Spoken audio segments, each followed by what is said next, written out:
शामों शहर में आए जाए, तुझे रात गुनगुनाए।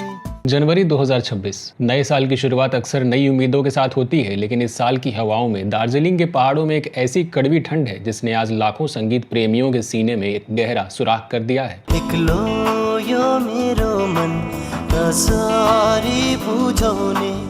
दोस्तों, वो आवाज आज खामोश हो गई है जिसने कभी पूरे हिंदुस्तान को एसएमएस करने के जुनून में पागल कर दिया था। वो मासूम चेहरा जो खाकी वर्दी की सख्ती के पीछे हमेशा मुस्कुराता रहता था, आज मौत की चादर ओढ़कर सो चुका है। बिछोड़ा को करो तिले, काटनु मने काट्यो।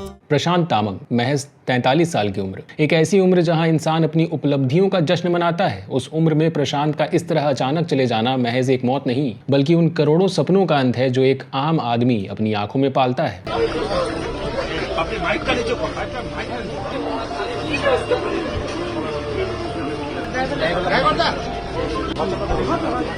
क्या आपको याद है साल 2007 जब दार्जिलिंग की चाय की पहाड़ियों से लेकर काठमांडू के पशुपतिनाथ मंदिर तक सिर्फ एक ही नाम की गूंज थी? आया हूँ मैं प्यार का ये नगमा सुनाने, सारी दुनिया को एक सुर में सजा। क्या आप मानेंगे कि एक पुलिस कांस्टेबल जिसके पास संगीत की कोई फॉर्मल ट्रेनिंग नहीं थी, उसने बॉलीवुड के बड़े बड़े दिग्गजों के गुरूर को चकनाचूर कर दिया था। जिंदगी मौत ना बन जाए, संभालो यारो जिंदगी।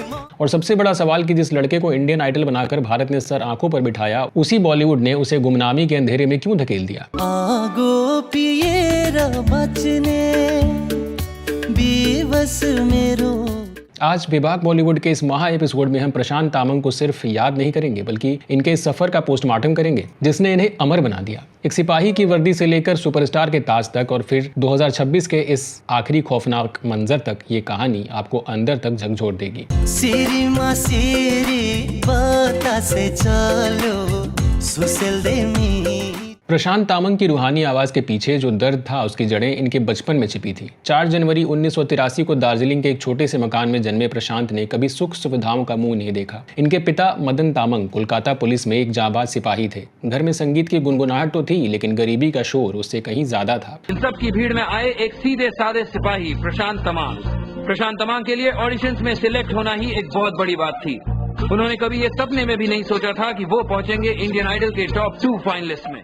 हादसा तब हुआ जब प्रशांत महज एक किशोर थे और इनके पिता की ड्यूटी के दौरान ही मौत हो गई। 19 साल का लड़का जिसकी आंखों में गिटार बजाने और पहाड़ों में घूमने के सपने थे, उसे रातों रात अपने पिता की लाठी थामनी पड़ी। अनुकंपा के आधार पर मिली वो कोलकाता पुलिस की नौकरी प्रशांत के लिए एक वरदान भी थी और एक बेड़ी भी। सोचिए उस लड़के की हालत जो दिन भर कोलकाता की चिलचिलाती धूप में ट्रैफिक संभालता था, अपराधियों को बैरक में बंद करता था, लेकिन जिसकी अपनी रूह संगीत की तलाश में आजाद होना चाहती थी। प्रशांत के पास संगीत की कोई डिग्री नहीं थी, लेकिन इनके पास वो गला था जो भगवान की देन था। कोलकाता पुलिस के ऑर्केस्ट्रा बैंड के जरिए इन्हें पहली बार माइक थामने का मौका मिला और धीरे धीरे ये मशहूर होने लगे। जब ये गाते थे तो वहाँ पुलिस वालों की आंखों में भी आंसू आ जाते थे। तू है फूलों में कलियों में या मेरे ख्वाबों की गली। साल 2007 में रियलिटी शोज का दौर अपने चरम पर था और इसी दौरान प्रशांत के दोस्त और special additional commissioner of police Zulfikar Hasan ने इन्हें इंडियन आइडल के ऑडिशन में जाने की सलाह दी और इनकी छुट्टी भी अप्रूव कराई। कोलकाता में जजों के सामने जब एक सिपाही अपनी वर्दी में खड़ा हुआ तो किसी ने सोचा नहीं था कि ये लड़का इतिहास लिख देगा। क्यों आजकल नींद कम ख्वाब ज्यादा है, लगता खुदा का कोई नेक इरादा। दोस्तों, यहाँ पर एक बात गौर करने वाली है कि प्रशांत जब ऑडिशन देने आए तो ये परफेक्ट सिंगर नहीं थे, लेकिन इनके पास वो सादगी थी जिसे आज का पूरा बॉलीवुड भूल चुका है। उदित नारायण ने इनमें अपनी मिट्टी की खुशबू देखी और अन्नू मलिक को प्रशांत में एक ऐसा फाइटर दिखा जिसने कभी हार नहीं मानी। प्रशांत एक ऐसे कंटेस्टेंट बने जो कभी बॉटम 3 या गाला राउंड में नहीं गए। ये टॉप 10 में पहुंचे और फिर शुरू हुआ वो वोटिंग का सुनामी जिसे आज तक कोई दूसरा शो मैच नहीं कर पाया। प्रशांत के लिए वोटिंग सिर्फ एक रियलिटी शो की जीत नहीं थी, बल्कि पश्चिम बंगाल, सिक्किम और खासकर दार्जिलिंग के लिए एक मिशन बन चुकी थी। मिरिक के मेयर ने कसम खाई थी कि वो अकेले 10,000 रुपए की वोटिंग करेंगे, तो वहीं उनके स्टाफ ने अपनी 1 महीने की पूरी सैलरी सिर्फ प्रशांत की जीत में एसएमएस करने के लिए दान कर दी। इतना ही नहीं, ब्रुनेई, यूके, हांगकांग और यूएई में रहने वाले नेपाली मूल के लोगों ने 7 समंदर पार से पैसे भेजे ताकि भारत में प्रशांत को वोट किया जा सके। अदा आए हाय अदा, होश उड़ाए अदा।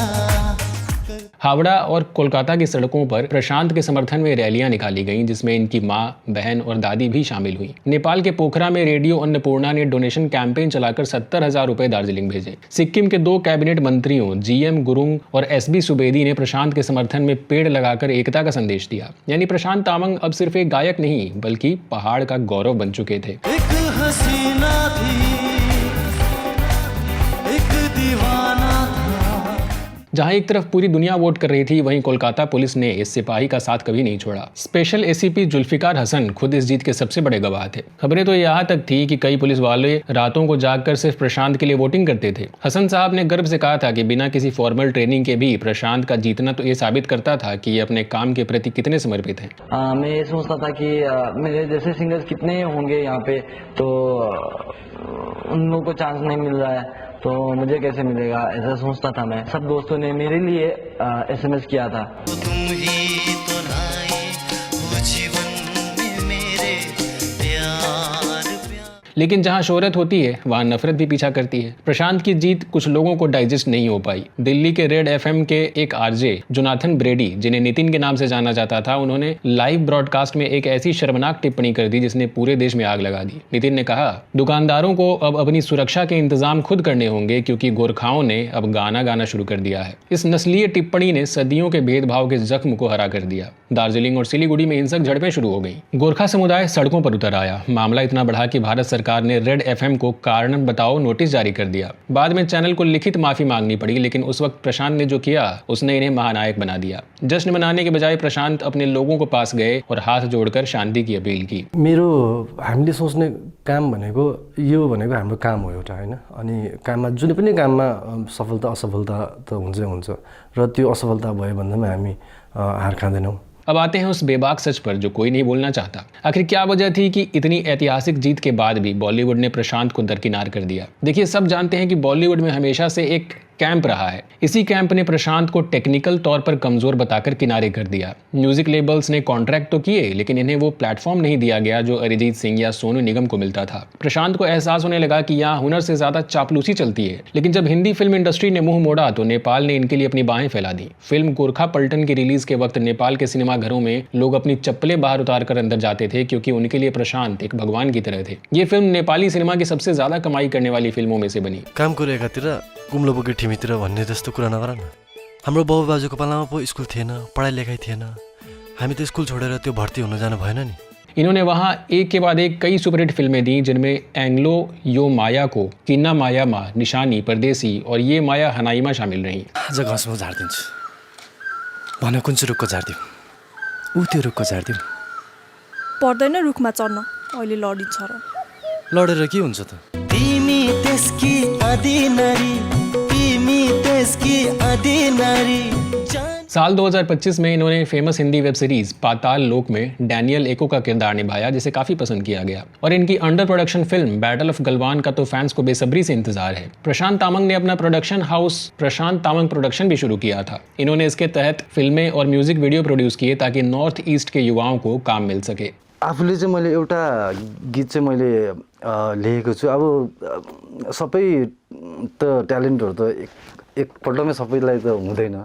प्रशांत की निजी जिंदगी भी काफी चर्चा में रही। आपको जानकर हैरानी होगी कि इंडियन आइडल जीतने के बाद बेंगलोर टूर के दौरान प्रशांत अपनी होने वाली पत्नी से पहली बार मिले। इनकी पत्नी गीता थापा, जो नागालैंड की रहने वाली हैं, उस वक्त एक इंडियन एयरलाइन में फ्लाइट अटेंडेंट हुआ करती थी और उन्हीं से प्रशांत ने गुपचुप तरीके से मुलाकातें शुरू कर दी। 16 फरवरी 2011 को दोनों ने शादी कर ली। इनकी जिंदगी में खुशियां तब और बढ़ गईं जब साल 2022 में इनके पहले बच्चे का जन्म हुआ। प्रशांत एक बेहतरीन पिता और पति थे जो अपनी कामयाबी का श्रेय हमेशा अपने परिवार और अपनी जड़ों को देते थे। खैर, अब हम उस मंजर पर आते हैं जिसने सबको झकझोर कर रख दिया। 11 जनवरी 2026 प्रशांत तामंग, जो अभी सिर्फ 43 साल के थे, दिल्ली में एक लाइव परफॉर्मेंस देकर के लौटे थे। किसी को भी इनकी सेहत संबंधी किसी समस्या की कोई खबर नहीं थी। सब कुछ नॉर्मल लग रहा था। तभी खबर आई कि इन्हें अचानक सीने में दर्द महसूस हुआ और अस्पताल पहुंचने से पहले ही इस सुनहरी आवाज ने दम तोड़ दिया। इस वक्त एक बड़ी खबर आपको बता दें, सिंगर प्रशांत तमांग का निधन हो गया है। इंडियन आइडल 3 के विजेता थे सिंगर प्रशांत तमांग। हार्ट अटैक से सिंगर प्रशांत तमांग का निधन हुआ। 43 साल की उम्र में उन्होंने आखिरी सांस ली। एक बड़ी खबर आपको बता दें, कार्डियक अरेस्ट, एक ऐसा शब्द जो आज के दौर में कलाकारों का सबसे बड़ा दुश्मन बन चुका है। प्रशांत का जाना महज एक व्यक्तिगत क्षति नहीं है, ये उस पूरे समुदाय का नुकसान है जिसने इनके जरिए सपना देखना सीखा था। दार्जिलिंग की सड़कों पर आज मातम है। जिस चौरास्ता पर कभी इनकी जीत का जश्न मना था, आज वहां हजारों लोग मोमबत्तियां लेकर रो रहे हैं। सोशल मीडिया पर हैशटैग प्रशांत तामंग ट्रेंड कर रहा है। लेकिन अफसोस कि जब ये जिंदा थे तब बॉलीवुड ने इन्हें वो सम्मान नहीं दिया जिसके ये हकदार थे। एकलो यो मेरो मन सारी बुझाउने। आज प्रशांत तामंग की मौत पर वीडियोस की बाढ़ आ गई है। हर कोई व्यूज बटोरने के लिए इनकी कहानी सुना रहा है, लेकिन बेबाक बॉलीवुड एक सवाल छोड़कर जा रहा है। हम टैलेंटेड कलाकारों को सिर्फ उनके मरने के बाद ही क्यों याद करते हैं? प्रशांत तामंग ने हमें साल 2007 में एकता का पाठ पढ़ाया था। इन्होंने दिखाया था कि एक पुलिस वाला भी सितारा बन सकता है, लेकिन हमने इन्हें रीजनल आर्टिस्ट का टैग दे करके सीमित कर दिया। 43 साल की उम्र में इन्होंने वो सब देख लिया जो शायद लोग 80 साल तक नहीं देख पाते। अत्यधिक गरीबी, बेइंतहा शोहरत, नस्लीय नफरत और फिर वो खामोशी। हालांकि प्रशांत तामंग भले ही इस नश्वर दुनिया से चले गए हों, लेकिन इनकी आवाज दार्जिलिंग की पहाड़ियों में, सिक्किम की वादियों में और नेपाल के हर घर में गूंजती रहेगी। बेबाक बॉलीवुड की पूरी टीम की तरफ से इस महान फनकार को श्रद्धांजलि।